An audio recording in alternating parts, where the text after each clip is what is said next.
Time now for sports on 104.7 The Cave. Here's Ned Reynolds. Mike, the intern, Ned Reynolds, back in the studio on a Tuesday morning. Coach Andy Reid at his press conference yesterday didn't talk a whole lot about some injuries, but we know we have some guys banged up after the game on Sunday. I think there's really one that's only significant. Of course, all injuries are significant as far as that's concerned, but in the case of Anthony Hitchens, he has what's apparently a hyperextended elbow.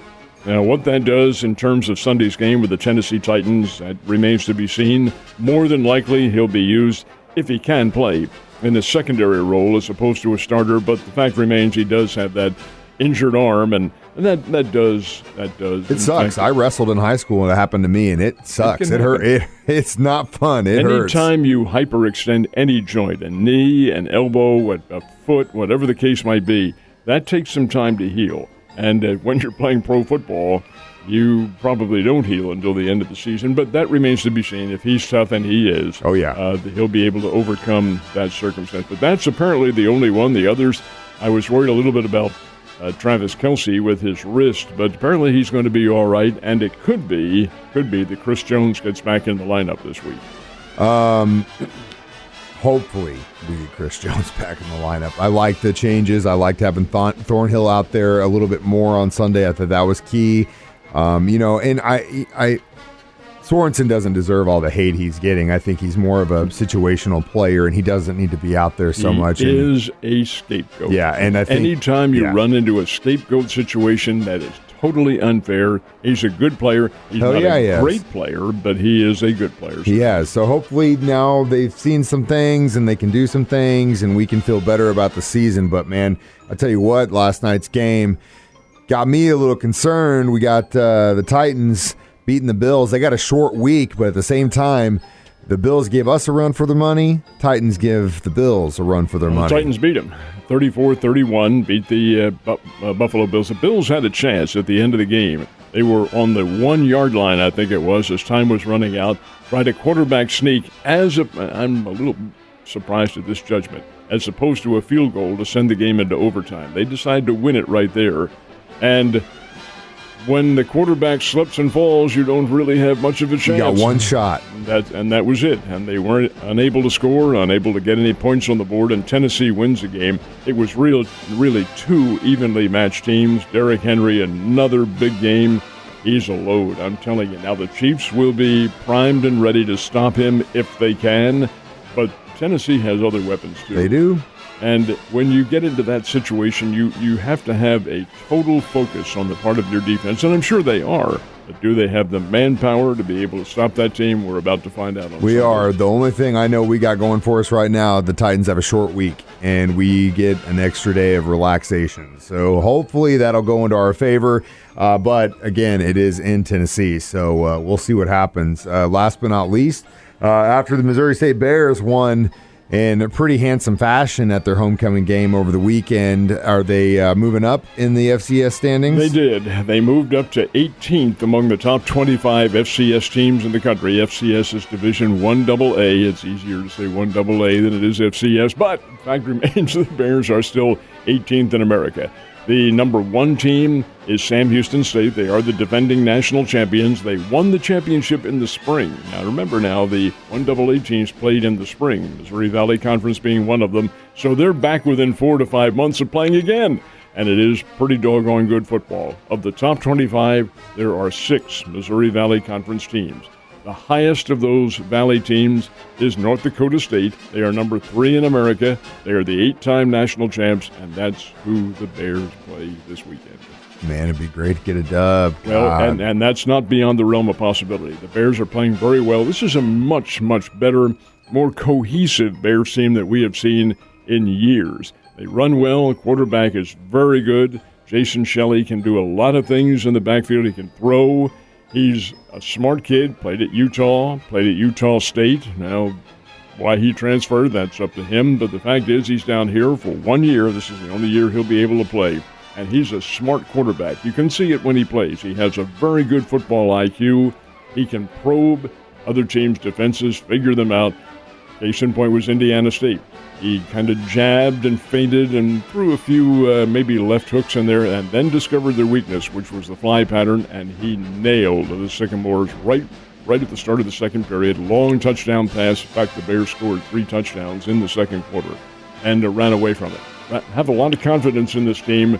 Whether or not they can go to Fargo in the Fargo Dome and win, we'll find out Saturday, but it's not beyond the realm of possibility. It's definitely a true test, and it's something that we've been waiting for a long time in this area for the Missouri State Bears to give us options when it comes to that football team, and they got plenty of those, so which is going to help them. Hopefully they can get a dub on Saturday. Did you get a chance to see Schultz's comments yesterday, the release? I did, and I thought he comported himself very well, and I think it was all honest. There was no drama about any of this.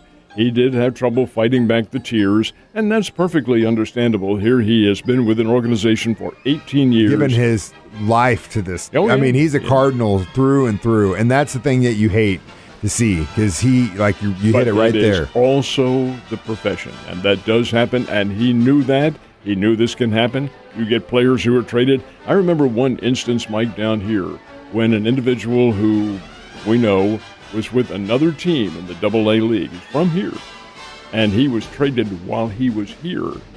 The other team included him in a large trade. Boy, it broke him up. He's in tears. Oh, my goodness, I'm leaving these guys.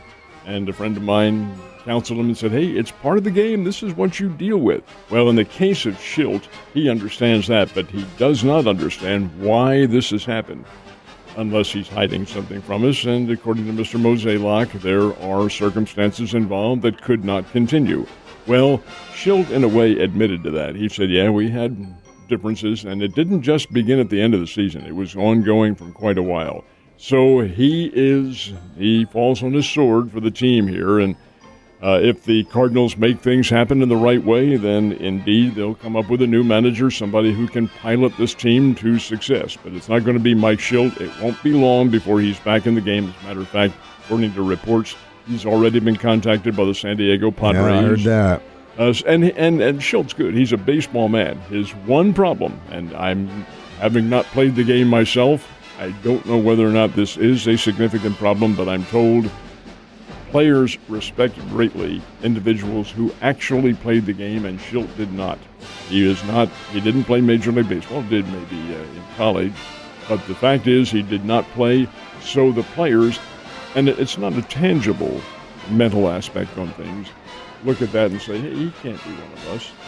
Now, they don't do that in a direct fashion, but it does prey on their minds. Still, if Schilt can prove himself, and he did with the Cardinals, heck, they were in the playoffs all 3 years he was manager, there's a difference here somewhere along the line. I read a comment yesterday after his comments came out, and I agree with this 110%, and that was the next hire better be the hire, because if it's not, now we know who the real problem is, well, and that's the front office. Mr. Moselak has had a couple of chances now, yeah, and that's his men. Especially after Schilt, if you can't make it work with a guy like that, then